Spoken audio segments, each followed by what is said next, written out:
Man of masses NTR ఇప్పుడు త్రివిక్రమ్ మాటనే తూటాలా పేలుస్తున్నాడు.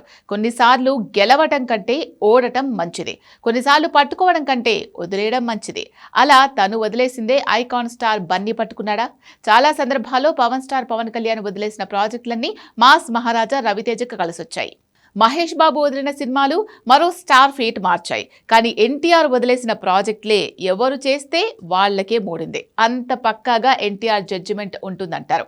ఆ విషయంలో మ్యాన్ ఆఫ్ మాసెస్ దేశముద్రు కాదు, విశ్వముద్రు. అయితే ఇప్పుడు ఈ విశ్వముద్రు వదిలేసింది దేశముద్రు బన్నీ పట్టుకున్నాడా? తప్పు చేస్తున్నాడా? ఇంతకీ ఏంటా ప్రాజెక్ట్? Have a look.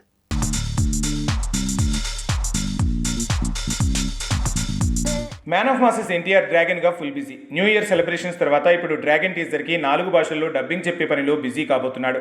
తర్వాత త్రివిక్రమ్ మోసం వల్ల తను ఆ ప్రాజెక్ట్ చేస్తాడా, లేదంటే త్రివిక్రమ్ని పక్కన పెట్టి ఆ కథ మీద రైట్స్ తనకే దక్కేలా ముందే అగ్రిమెంట్ అయింది కాబట్టి మరో దర్శకుడితో ఆ ప్రాజెక్టు పట్టాలెక్కిస్తాడా, ఈ సంక్రాంతి సంబరాల తర్వాతే తేలబోతుంది అంటున్నారు. అయితే ఈలోపు ఒకే ఒక్క అంశం షాక్ ఇచ్చింది. అదే తమిళ దర్శకుడు లోకేష్ కనకరాజ్కి ఎన్టీఆర్ నో చెప్పడం. బేసిక్గా ఖైదీ, విక్రమ్, లియో ఇలా మంచి హిట్లతో పాటు మంచి టేస్ట్ ఉన్న మేకర్గా లోకేష్కి పేరుంది. కానీ రజనీకాంత్తో తీసిన కూలీలో కంటెంట్ మరీ వీక్గా ఉండటంతో తనేదో అవకాశం దొరికితే చుట్టేస్తున్నాడన్న అభిప్రాయం హీరోల్లో పెరిగిందంటున్నారు. ఇలాంటి టైంలో హీరోకి సూపర్ పవర్స్ వచ్చే కథని పట్టుకుని ఎన్టీఆర్ని కలిశాడట లోకేష్.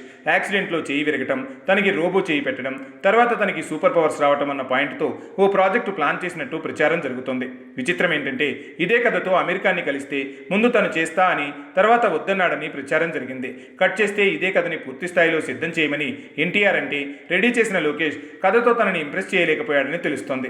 కట్ చేస్తే అదే కథతో బన్నీని కలిస్తే ఐకాన్ స్టార్ ఆ ప్రాజెక్టుకి గ్రీన్ సిగ్నల్ ఇచ్చేశాడట. ఇప్పుడు ఇదే సమస్యగా మారుతోంది. ఎందుకంటే ఎన్టీఆర్ రిజెక్ట్ చేసిన చాలా సినిమాలు ఆల్మోస్ట్ ఫ్లాప్ అయ్యాయి. సో తన జడ్జిమెంట్ అంత బాగుంటుందని తేలింది. కాబట్టి తను వదిలేసిన సినిమాను బన్నీ పట్టుకోవటం వల్ల చేతులు కాలటమే అంటున్నారు. కాకపోతే గతంలో పవన్ వదిలేసిన చాలా సినిమాలు రవితేజకి, మహేష్ బాబుకి, వెంకటేష్కి కలిసొచ్చాయనే అభిప్రాయం ఉంది. ఈడియట్, అమ్మా నాన్న, తమిళమ్మాయి లాంటి మూవీలు రవితేజ ఫీట్ మారిస్తే పవన్ చేయాల్సిన అతడు మహేష్ అకౌంట్లో పడి హిట్ అయింది. పవన్ చేయాల్సిన నువ్వు నాకు నచ్చావు వెంకటేష్ కెరియర్లో బెస్ట్ మూవీ అయింది. ఇలా మహేష్ వదిలేసినవి మరో హీరోకి, బన్నీ లైట్ తీసుకున్నవి ఇంకో హీరోకి కలిసొచ్చాయి.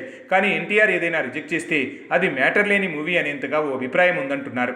సో ఆ లెక్కన ఎన్టీఆర్ వదిలేసిన ప్రాజెక్ట్ని బన్నీ సైన్ చేసి రిస్క్ చేసినట్టే అన్నమాట. తోటాలా దూసుకెళ్తోంది ఈ మాట. ఇండస్ట్రీలో ఇప్పుడు ఇదే హాట్ టాపిక్గా మారుతోందన్నమాట.